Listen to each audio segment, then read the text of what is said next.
If you're wanting to start a candle business in 2026, but you're not exactly sure on how to turn your dream into reality, in this video, I'll be breaking down the cost of everything from testing supplies to startup costs. Hi, my name's Kanaya. I'm the creator of Sage and Soul. This is my first YouTube video, and on this channel, I'll be discussing things like candle making tutorials and my journey of starting a small candle business. And if you're interested in things like that, please subscribe. Also, if you guys see me looking down, it's because I have my notes on my iPad. So, yeah. Before we actually talk about numbers, it's first to sort of distinguish the different types of candle businesses because people can start candle businesses for various different reasons. And each business type can come with different costs as well. The first type of candle business that I'll be discussing is sort of like the hobbyist or starter route. And this is sort of like um, someone who recently got into candle making and sells candles to their friends and family, and maybe will sell at local markets and things like that. This route tends to be pretty low pressure because you're typically buying the qualities of wax and fragrance oil, and you're maybe buying a few jars off of Amazon. And this route is really good if you're not really worried about branding or scaling it. And there's actually nothing wrong with this route, and it's a really great way to learn the basics. But the thing is, it's actually pretty difficult to scale it because it's not a setup that's built for consistency or growth. You'll probably run into a lot of issues like candles burning unevenly, scent throws being inconsistent, or having to change suppliers pretty often. While this route is cheaper upfront, it's not designed to be a brand or scalable unless you upgrade almost everything. The next route is more so I want to start a real brand route. And this is the route that I took for my brand, Sage and Soul. And it's actually the route that people think that they're taking, even when they're not. This approach is about intention. You're still starting from home, but you're thinking about your candle business as a brand as opposed to a craft. This route, you're choosing one wax type and sticking to it, and you're testing your fragrance properly, consistent labels, vessels, and things like that. And you care more about how your candles burn, how they smell, and how people feel when they open the box. This route actually costs more upfront, but it saves you a lot of money long term because you're not constantly rebuying and fixing problems and upgrading and rebranding. And I'm actually gonna put this on my shirt because it keeps making noise. But anyway, third route that I'll discuss is actually what I call the scale first or the wholesale mindset route. And this route is actually pretty less common, but it's important to mention. The people that typically do this route are people who start with scaling in mind from day one. They're thinking about bulk ordering, wholesale account, consistent production, and even outside manufacturing. This route actually requires the most amount of money and the most amount of planning and experience. It's not very beginner friendly, and I personally don't recommend starting here to already understand candle making pretty well. And some people jump into this stage too early and either burn out or lose money because they skip the learning phase. All right, so let's discuss the cheapest way to start making candles because this is usually where most people start. Setup is not about selling. This setup is more so about testing and learning first. If your goal is to see whether candle making is even for you, this is the best step. At this stage, people buy small quantities, usually one type of wax, either soy wax or a soy blend, just to sort of experiment. Small bags of wax are usually cheaper, but they tend to behave differently compared to bigger, more consistent bags of waxes. That part matters later, but for now, it's more so about learning wax melts, pours, and curing. And the next thing that I want to mention is fragrance oils.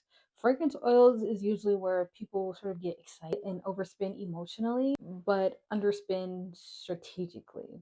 When people usually start candle businesses, they usually buy several small fragrance oils similar to these, like these small ones right here, instead of committing to one or two scents. For example, with me, with Sage and Soul, when I first started, I only started with two scents, which was lavender vanilla, and I basically just bought like the really big bottles that were very high quality. The problem is cheaper small oil usually smell great in the bottle, but once the candle is lit, scent is weak or disappears completely. This is usually your first lesson in scent throw. Next thing I'll be discussing are wicks. Wicks are usually the most underestimated part of candle making. At the cheap setup level, people typically buy a mix pack of wicks and just hopes one works. The wrong wick can cause tunneling, mushrooming, or a flame that's way too weak or way too aggressive. When you add all of this up, the cheap version usually lands around $250 or $500. And I want to be very clear and say that the money is not buying necessarily a sell ready product, it's more so buying you information and data.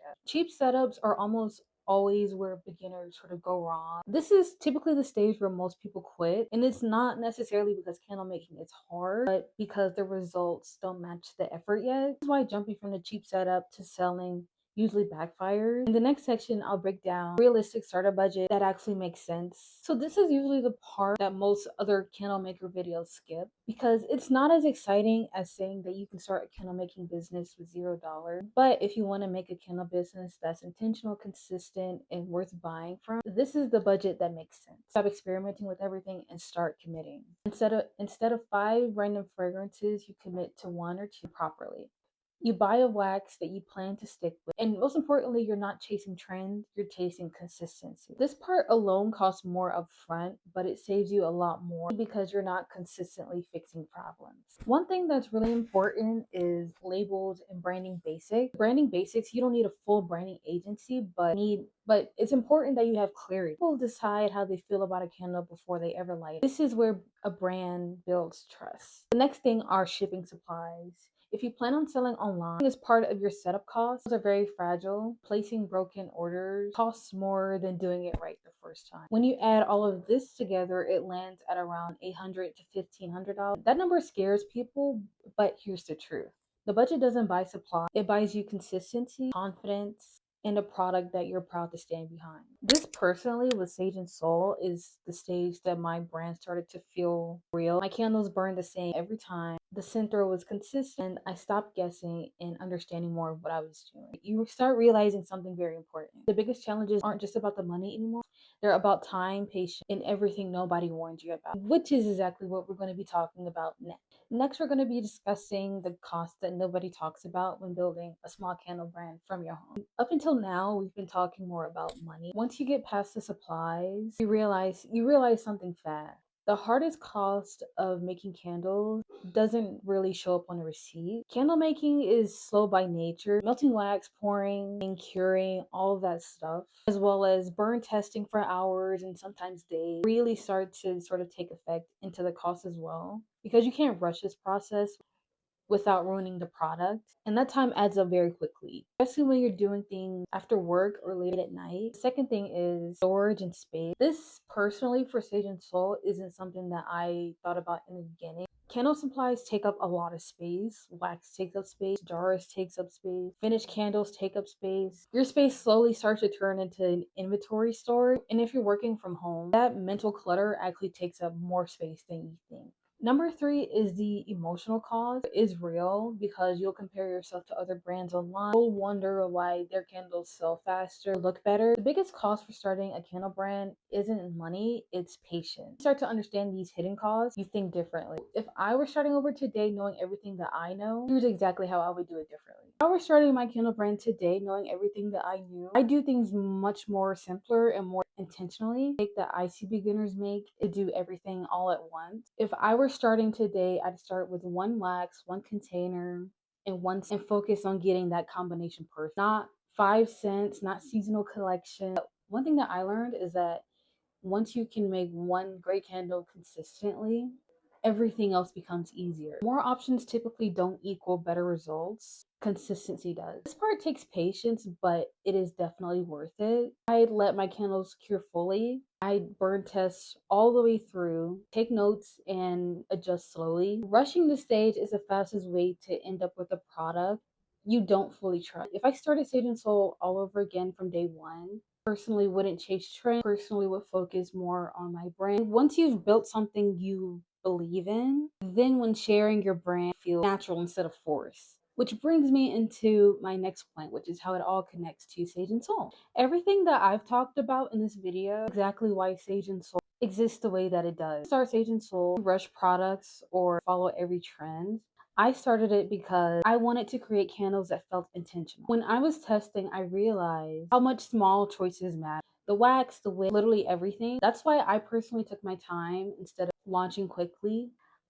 I personally wanted consistency before anything else. For me, candles aren't just a part of decor, they're a part of a routine. Lighting a candle can change how a space feels.